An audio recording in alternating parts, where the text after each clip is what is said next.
안녕하십니까. 반갑습니다. 대한민국은 자유민주주의 공화국입니다. 누구도 이를 흔들 수 없습니다. 국민 여러분, 요즘 밤잠을 잘 이루지 못하실 것입니다. 정치인의 한 사람으로서 참으로 죄송하다는 말씀을 드립니다. 정치인 여러분, 요즘 많이 힘드실 겁니다. 그러나 자업자득입니다. 그리고 선관위의 부정선거 주동자 여러분, 그동안 남모르게 자행해왔던 선거 조작이 대통령의 특단 조치로 인해서 서버 포렌식으로 모든 것이 다 들통날까봐 전전긍긍하고 있을 것입니다. 지금 국민이 선출한 윤석열 대통령은 국회의 탄핵 의결로 직무정지 상태에 있습니다. 대신 한덕수 대통령 권한 대행이 국정을 이끌어 가고 있습니다. 저는 8년 전 박근혜 대통령 탄핵 사건에서 대통령 권한 대행을 했던 선언자로서 최근에 국가 위기 상황과 관련해서 몇 가지 말씀을 드리고자 합니다. 첫째, 한덕수 대통령 권한 대행은 지금 헌법재판관을 임명하면 안 됩니다. 그 이유는 현재 탄핵이 인용된 상태가 아니고 심리 중인 상태이기 때문입니다. 다 아시다시피 무죄 추정의 원칙이 있습니다. 그러므로 선출된 권력이 아닌 대통령 권한 대행은 현상 유지 그리고 관리가 무엇보다도 중요합니다. 현 대통령의 핵심 가치를 흔드는 조치는 하면 안 됩니다. 따라서 헌법재판관뿐만 아니라 장관급의 임명은 하지 않아야 합니다. 저 역시 2017년 대통령 권한대행 시절 장관급은 임명하지 않았습니다. 인사의 경우 차관급까지만, 그것도 시급한 경우에만 임명했습니다. 헌법재판관 역시 대통령 탄핵이 인용되기 전까지는 임명하지 않았습니다. 탄핵이 인용된 이후에 대통령이 그 직을 다 마친 뒤에 그때 가서야 임명을 했던 것입니다. 좀 더 구체적으로 말씀드리자면 2017년 3월 10일 헌법재판소에서 박근혜 대통령의 탄핵이 인용됐습니다. 그런데 그 이전인 같은 해 1월 31일 박한철 헌법재판소장이 퇴임함으로써 헌법재판관 공석이 생겼으나 당시 대통령 권한 대행이었던 저는 새로운 헌법재판관을 임명하지 않았습니다. 왜냐하면 당시는 헌법재판소에서 대통령 탄핵을 심리 중인 상태였기 때문입니다.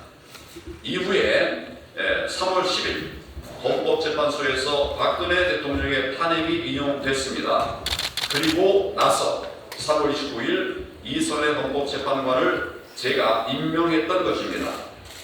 그러니 한덕수 대통령 권한 대행께서는 탄핵이 인용되기 전까지는 헌법재판관을 임명하면 안 됩니다.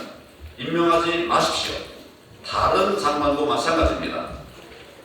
청문회를 거쳐야 하는 직급은 임명하지 않으셔야 합니다. 이는 국정의 정상적 운영을 위해서입니다. 저도 그랬듯이 한덕수 대통령 권한 대행께서도 그렇게 하실 줄로 믿습니다. 둘째, 국민 여러분들께서 잘 인지하고 못하고 계신 우리나라의 심각한 상황, 즉 자유민주주의 체제를 파괴하는 암덩어리를 치료하지 못하고 있는 상황에 대해서 말씀을 드리도록 하겠습니다. 우리나라 자유민주주의는 말기암에 걸려 있는 상태입니다. 그 암덩어리가 너무 커서 비상계엄이 아니면 백약이 무효하다고 대통령이 판단할 정도입니다. 그렇다면 왜 말기암 상태인지 말씀을 드리도록 하겠습니다. 첫째, 선거를 통해 민의가 고스란히 반영되어야 하는데 전혀 그렇지 못하기 때문입니다. 민의가 정확히 반영되어서 제대로 된 투개표로 대통령이 선출되고 국회의원들이 뽑혀야 하는데 그 시스템이 전혀 작동하지 않고 있다는 점이 바로 말기암이라는 것을 말해주는 것입니다. 둘째, 소위 여러분이 말하는 극우 유튜버들이 부정선거 문제를 제기한다면 선관위는 그렇게 의심받는다는 사실 자체에 부끄러워하고 합당한 설명을 통해서 하나하나 의혹을 풀어줘야 합니다. 그러나 선관위는 오히려 의혹을 감추고 소송으로 윽박지르고 또 말도 안 되는 엉터리 답변을 내놓고 있다는 것입니다. 셋째, 사회에 이렇게 큰 암덩어리가 있으면 언론이 항암제 역할을 해서 정상세포는 살려두고 암세포를 골라서 죽여야 하는데 전혀 그렇지 못한 것입니다. 언론은 암덩어리가 너무 크니까 이거 치료 안 되니 이제 모르는 체하다 이렇게 했을지도 모르겠습니다. 혹은 저거 정말 극우 유튜버들이 늘 떠드는 헛소리 이렇게 치부하는 그런 기사로 가름하고 말았습니다.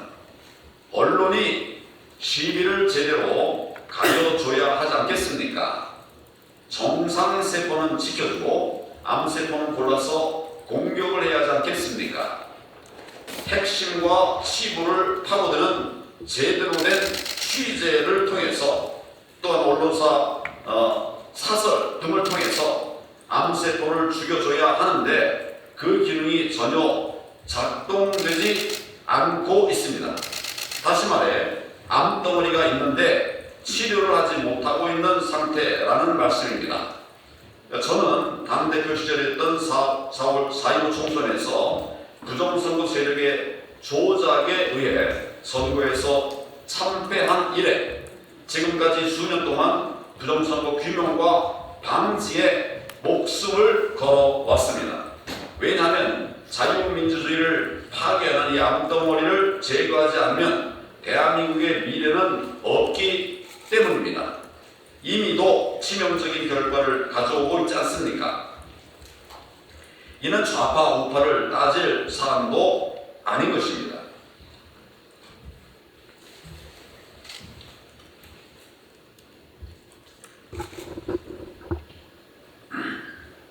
셋째, 비상계엄의 본질을 생각해야 합니다. 이것은 내란이 아닙니다. 국헌의 본체인 대통령이 무슨 내란을 저지른다는 말입니까? 어불성설입니다. 다른 나라에서도 대통령을 내란죄로 처벌한 예는 없습니다.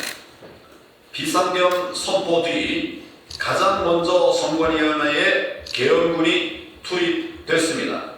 그 숫자도 297명으로서 국회에 투입된 280명보다 더 많습니다. 대통령도 그리고 김용현 전 국방장관도 부정선거 문제 때문에 극약 처방을 내린 것이라고 했으니 이 부정선거 문제가 과연 그런지 아닌지를 가리는 것이 최우선이 되어야 하지 않겠습니까? 그런데 다들 딴 소리만 하고 있습니다. 즉 달을 가리키는데 손가락만 보고 있다는 것입니다. 부정선거라는 달은 안 보고 계엄군 투입만 보면서 내란이라는 프레임을 걸어 놓았습니다. 이런 프레임은 야당이 국민을 대상으로 걸어놓은 것인데 언론 역시도 이 프레임 속에 빠져 내란이라고 하면서 그 연장선상에서 탄핵을 외치고 있습니다. 한마디로 야당이 내란이라는 선동 밴드웨건에서 빵빠레를 울리는데 언론도 거기에 동승한 것입니다. 그런데 이번 비상계엄의 최종 목표는 부정선거 발본 3번이었습니다. 즉 비상계엄의 본질은 선관위 압수수색을 통한 자유민주주의 체제 지키기였다는 사실입니다. 그동안 야당은 부정선거에 두자도 꺼내지 않았고 언론은 극우 유튜버에 대통령이 현혹돼서 그렇다 이렇게 슬쩍 뭉개고 있습니다. 이처럼 야당과 왜곡된 언론의 야합은 대통령의 계엄을 내린 획책 여론으로 비화시켰고 대통령의 계엄을 내란 획책 여론으로 비화시켰고 이를 의식한 경찰, 검찰, 공수처 이런 공무원들이 정말 대통령 체포 운운하면서 부와 뇌동하게 된 것입니다. 지금 대한민국은 겉은 멀쩡한데 대한민국의 자유민주주의는 말기암에 걸려 있습니다. 대한민국이 어느덧 가짜들이 판치는 세상이 되어 버렸습니다. 부정선거는 팩트입니다. 부정선거는 저질러졌고 범죄자는 처단해야 합니다. 사고도 넘치는 부정선거 사례 중에서 제가 몇 가지만 예를 들어 보겠습니다. 첫 번째 사례, 2021년에 여당 대통령 예비 후보로 나왔던 제가 당시 TV토론에서 몇 개의 판례를 보여드렸습니다. 4.15 총선 재검표 현장에서 제가 직접 가서 제 눈으로 똑똑히 보았던 빳빳한 신권다발 뭉치, 빳빳한 신권 다발 뭉치 투표지를 보여드렸습니다. 이것은 부정선거를 확신할 수 있게 해주는 그런 증거 사진이었습니다. 그런데 이것이 문제가 커지자 선관위가 홈페이지를 통해서 답변을 내놓았습니다. 그 답변이 무엇인지 여러분 혹시 아십니까? 선관위는 투표용지로 형상이 복원되는 특수용지를 사용했다고 그랬기 때문이라고 그렇게 버젓이 거짓 답변을 했습니다. 그러나 세상에 그런 종이는 없습니다. 여러분께서는 이 말이 고지 들려지십니까? 전문가들의 증언도 그런 종이는 세상에 없다는 것입니다. 두 번째 사례입니다.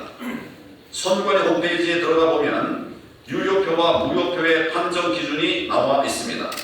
그런데 여기에 투표지에 투표관리관 도장 날인 없이 기표된 것도 유효표라고 설명되어 있습니다. 투표지에 투표관리관 도장 날인이 없는데도 그렇게 기표가 돼도 유효하다 이렇게 설명하고 있습니다. 이게 말이 됩니까? 만약 이렇게 되면 얼마든지 가짜 조작이 가능하다는 말이 되는 것입니다. 그러면 얼마든지 가짜 표지를 만들어낼 수 있다는 말입니다. 그것을 막으려고 투표관리관 개인 도장을 찍으라고 법에 명시되어 있는데 말입니다. 왜 이런 말도 안 되는 일이 벌어졌는지 혹시 여러분 아십니까?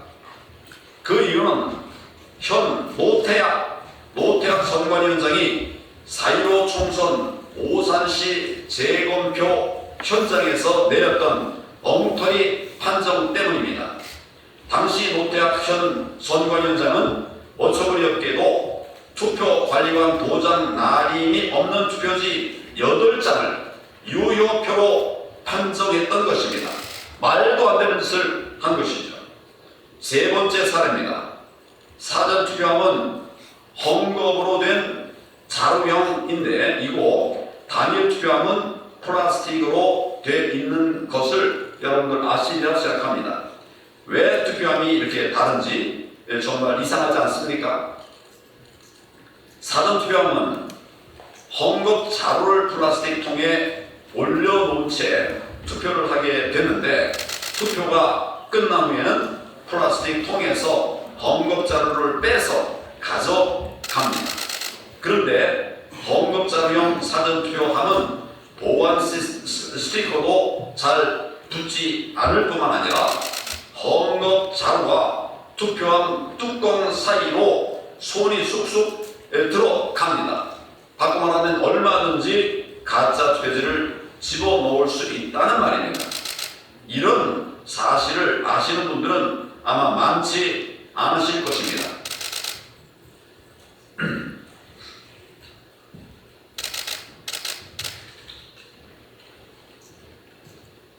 사전투표를 누가 했는지, 몇 명이 했는지 이런 것을 확인할 수 있는 자료는 그 어디에도 없습니다. 오직 중앙선관위 서버만이 그 답을 알고 있을 뿐입니다. 그런데 선관위는 그 서버의 공개를 철저히 숨기고 있습니다. 사전투표는 이처럼 근본적으로 치명적인 문제를 가지고 있는 것입니다. 부정선거의 원인이 되고 있는 것입니다. 그래서 제가 그토록 사전투표 하지 말고 당일투표를 하자고 외쳤던 것입니다. 넷째, 이제 한 달 후에 시작될 미국 트럼프 대통령 2기에 대한 대비 차원에서도 부정선거의 문제는 반드시 정리되어야만 합니다. 트럼프 대통령은 후보 시절부터 줄기차게 부정선거 세력 척결을 공언해 왔습니다. 트럼프 대통령 취임 후 한미 간 신뢰의 바탕 위에 한미 동맹을 돈독히 하기 위해서라도 우리나라의 부정선거 세력을 척결하는 것이 필수적입니다. 지금 미국을 비롯한 세계 각국 정치계에서는 최근 수년간 적지 않은 나라에서 발생한 부정선거의 배후 세력으로 중국을 지목하고 있습니다. 또한 한국산 전자개표기를 지목하고 있습니다. 그러므로 우리나라 역시 이제는 부정선거 문제를 국내 문제로만 볼 것이 아니라 국제적 판도를 바라보는 넓은 시야를 가지고 이 문제를 바라보면서 해결해야만 합니다. 우리나라의 부정선거 세력을 뿌리 뽑지 않고서는 탈취당한 국민의 주권을 국민에게 되돌려드리지 않고서는 결코 대한민국의 정의를 세울 수 없습니다. 자유민주주의를 지킬 수가 없다는 말씀입니다. 지금 우리나라는 그런 비상 상태입니다. 다섯째, 이제 누가 국헌을 문란케 했는지를 따져봐야 합니다. 선거를 조작해서 이 나라의 진정한 권력자인 국민을 속이고 또 국민의 신성한 주권을 탈취한 부정선거 세력들, 가짜 국회의원들을 국회에 들여보내 가짜 거대 야당을 만들어서 정부 인사에 대한 막무가내식 탄핵을 일삼고 또 국정을 중단시키기 위해서 온갖 강짜를 부려온 부정선거 세력들, 그들이 국헌을 문란케 한 세력인지 또 아니면 부정선거 세력이 대한민국 자유민주주의 시스템을 붕괴시키는 것을 저지하기 위해서 또한 법원조차도 선관위를 일방적으로 편드는 행태를 보이기 때문에 선관위의 서버를 압수수색하기 위한 유일한 방법이 비상계엄이라고 판단하고 대통령의 헌법상 권리인 비상계엄을 선포했던 윤석열 대통령인지 누군지 여러분들은 이제 판단하셔야 합니다. 많은 국민들이 심지어 국민의힘 의원 중에서 아직 오해하는 분들이 있습니다. 국회가 국민을 대표한다고, 또 국회의원은 국민에 의해 선출된 권력이라고. 그렇다면 얼마나 좋겠습니까? 그러나 그렇지 않습니다. 아닙니다. 부정선거로 국민의 주권을 찬탈한 세력들이 지금 국회를 장악하고 있습니다. 그동안 저를 비롯하여 수년간 부정선거에 맞서 싸워왔던 부방대와 또 많은 애국 시민들은 수많은 억압과 억울한 수사를 받았음에도 불구하고 반드시 부정선거를 밝히겠다고 하는 일념으로 투표 현장과 재검표 현장에서 가짜 투표지 증거 사진도 찍고 또 개수도 직접 하고 선관위를 상대로 받아낼 수 없이 많은 증거 자료를 분석해 국민께 알려왔습니다. 선관위를 상대로 정말 받아낼 수 없이 많은 부정 자료들을 분석해서 국민께 알려왔습니다. 다섯째, 이제 저는 진실이 무엇인지 밝히기 위해서 부정선거 국민 대토론회를 제안합니다. 날짜는 12월 30일 월요일 14시 30분으로 잡았습니다. 가능한 최우선의 날을 구했습니다.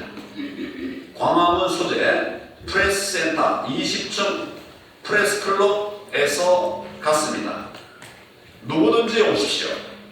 무엇이든지 물어보십시오. 부정선거가 없다고 주장하는 분들, 그리고 부정선거의 실체가 궁금하신 모든 분들의 참석을 환영합니다. 국회의원들도 많이 참석해 주시면 좋겠습니다.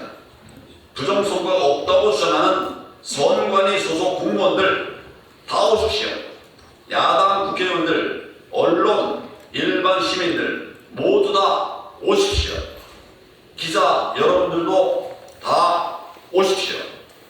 부정선거 국민 대토론회에서는 무제한 끝장 토론을 할 것입니다. 그동안 부정선거와 싸워온 전문가들이 다 나와서 토론에 참여할 것입니다. 무엇이 국헌 문란인지, 또 누가 국헌을 문란케 했는지 꼭 오셔서 두 눈으로 똑똑히 확인해 보시기를 제안합니다. 일곱 번째, 마지막으로 기자 여러분께 호소합니다. 왜 이런 말도 안 되는 부정선거 행태에 대해서 정의의 칼이 되어야 할 기자 여러분들은 시비를 가려서 또 무엇이 옳고 무엇이 그런지 밝혀주셔야 되는데 그렇게 하지 않는 이유가 무엇입니까? 재검 현장에서 주요 언론 기자들은 아예 없다시피 했던 그런 사실을 저는 기억합니다. 매주 집회를 하는데 주요 언론의 기자들 안 보였습니다. 저는 기자는 아니지만 많은 기자 선배들로부터 기사는 발로 쓰는 것이다, 이런 얘기를 들어왔습니다. 직접 현장을 찾아서 발로 뛰면서 취재하라는 말씀이라고 생각합니다. 그런데 왜 여러분들은 현장을 취재하지 않고 선관위의 해명만 이것을 옮겨 쓰고 있다는 말입니까? 용감한 기자들, 사명감에 불타는 기자들의 정론 집필을 기다리고 있습니다. 이 기다림의 시간이 길지 않기를 바랍니다. 거짓이 진실을 이길 것입니다. 정의가 하늘을 울릴 것입니다. 감사합니다. 짧지 않은 이야기를 끝까지 경청해 주셔서 대단히 감사합니다. 대한민국은 세계에서 가장 못 살던 나라, 거짓이 횡행하던 나라에서 세계에서 가장 잘 사는 나라 중에 하나가 되었고 또 선진국이 되었습니다. 그런데 최근에 이런 가짜들, 거짓 때문에 나라가 흔들리고 있습니다. 그래서 저는 계속 이 가짜, 거짓과 싸우고 있습니다. 특히 부정선거가 가장 큰 문제였습니다. 그래서 부정선거를 수사해본 사람, 부정선거를 경험해본 사람, 제 눈에 보이는 이런 부정선거를 그냥 모른 채 할 수가 없었습니다. 저는 그렇게 비겁한 사람이 될 수가 없었습니다. 그래서 제가 정치를 하면서 표 얻는데 손해가 많이 나는 부정선거 얘기하는 표 없다고 그래요.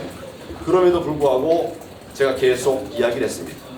우리 대선 후보들 토론회 할 때 그때 저는 제 시간에 상당한 부분을, 거의 대부분을 부정선거로 일관했습니다. 부정선거 판례를 만들어서 여러분들에게 보여드렸습니다. 그리고 무엇이 문제인가를 알려드리고자 했습니다.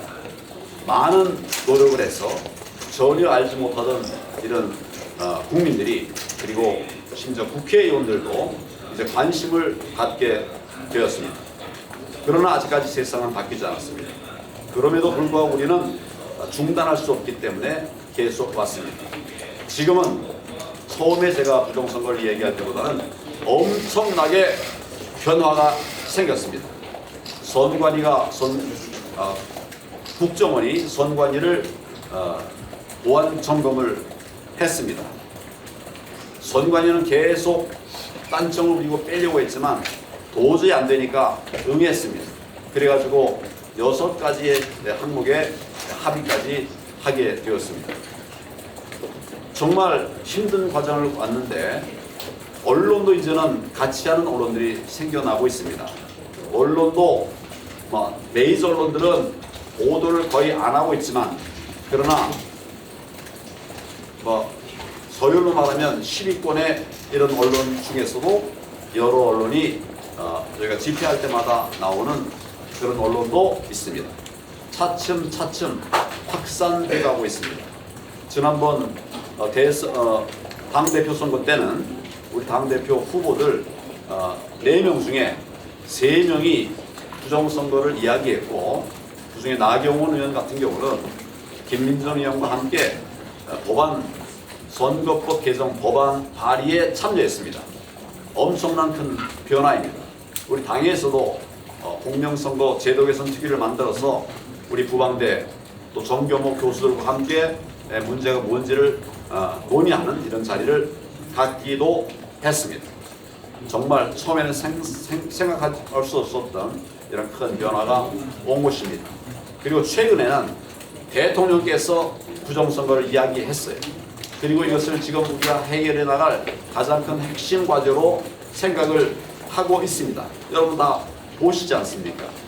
저는 이런 큰 변화가 결국 정의가 승리한다고 하는 우리의 확신들을 이어가는 귀한 모습들이라고 생각을 합니다. 저는 부정선거를 막겠다고 하는 분들과 함께 하겠습니다. 대통령도 그런 말씀을 하시니까 대통령도 돕고 함께 하겠습니다. 위기에 대한민국을 무너뜨리려고 하는 세력들과 강하게 싸울 것입니다.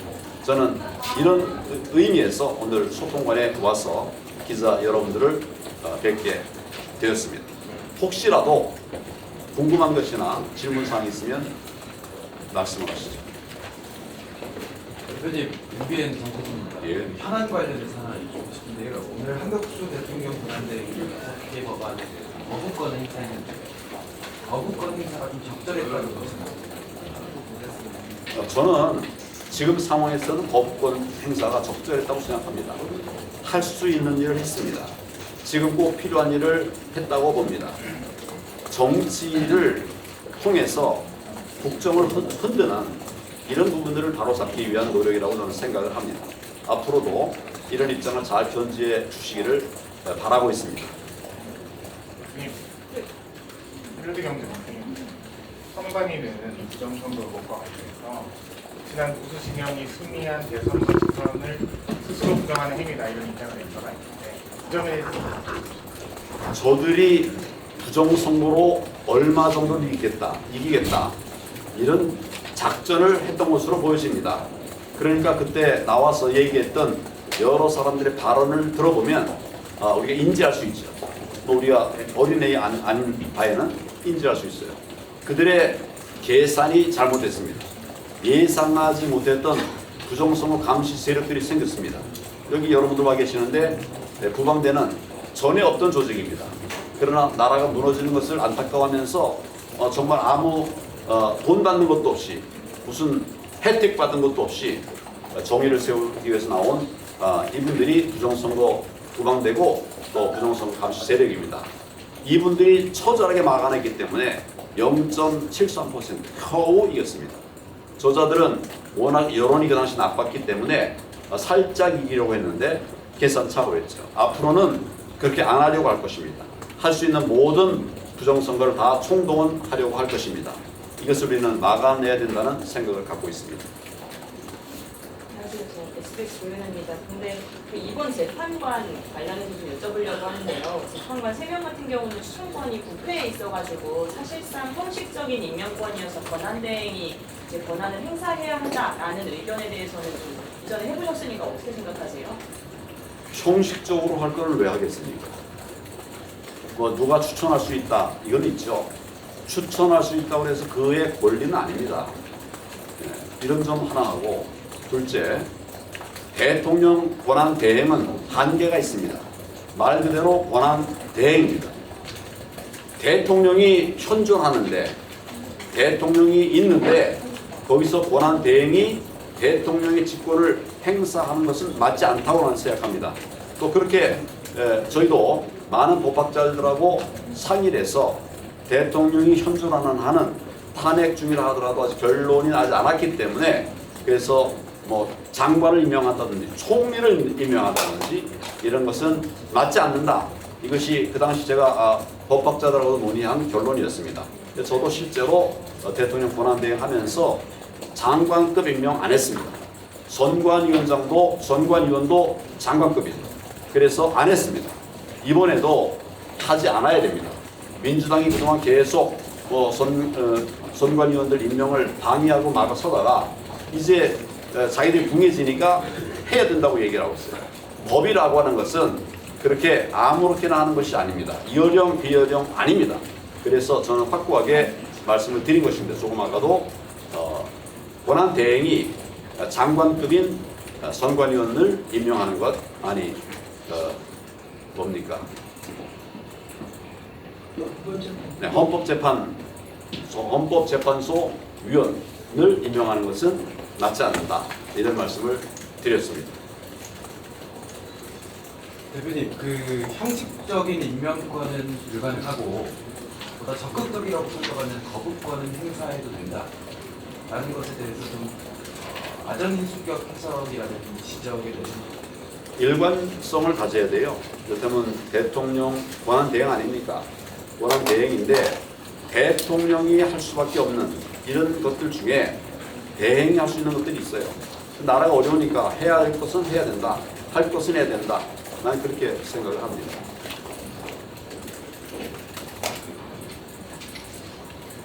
예를 들어서 무슨 장관급을 임명한다. 근데 대통령이 탄핵이 끝나고 탄핵이 가짜였다 해가지고 복귀한다면 임명이라는 사람은 어떻게 되겠습니까?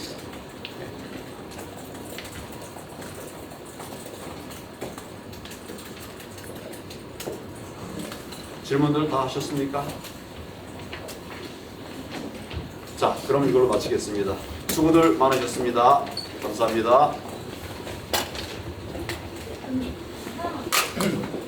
예. 국방부 장관 임명과 관련해서 완전 치안이나 이런 부분 때문에 국방부 장관 임명해야 한다는 여야가 합의를 이뤘잖아요. 이 부분에 대해서 아니요, 정말 거기다 하여튼 원칙을 제가 말씀드리는 거예요. 근데 이제 발언대에서 말씀해 주세요.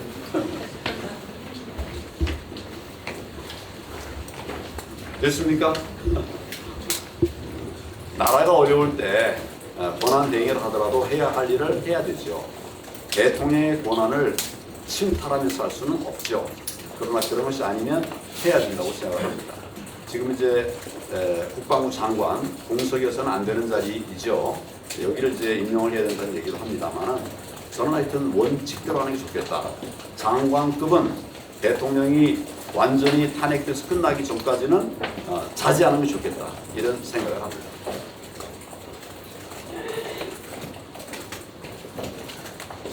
자, 질문 하나 드리겠습니다. 그래요. 국회에서 대통령을 탄핵 소추하고, 그러니까 그리고서 또 국회에서 그 심판관을 임명하는 것은, 그러니까 그 탄핵 소추 소송의 주체가 되면서 재판관을 임명하는 건 정당한 일입니까? 논리적으로 맞지 않지요. 그리고 어쨌거나 장관급은 대통령이 지금 현존하는 한, 탄핵이 완전히 끝나지 않는 한 하지 않는 것이 옳겠다. 제가 계속 그런 말씀을 드렸습니다. 저도 그렇게 다 했습니다. 다 그렇게 했어요. 많은 주장과 또 저에 대한 공격도 있었지만 원칙을 지키는 것이 필요하다. 그래서 저는 계속 그렇게 해왔다는 말씀을 드립니다. 예, 감사합니다.